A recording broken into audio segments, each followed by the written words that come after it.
Okay, we've rounded out the eyes. We've taken this out in the back, you can see. Out in there and here, and then up through here so our spring won't catch. So when we place the eye in,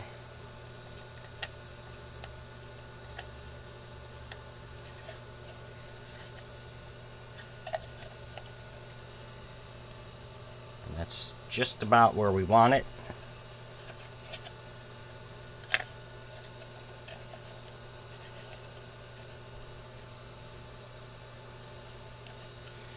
So we got our eyes set, we got that taken out.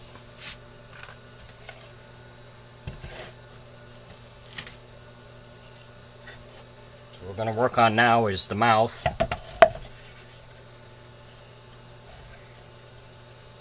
To sand down the mouth.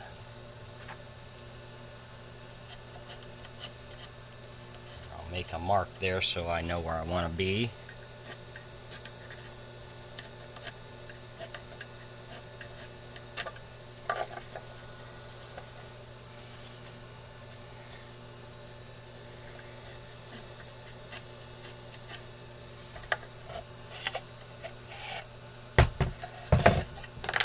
So now we're going to take the mouth, we're going to round it all down.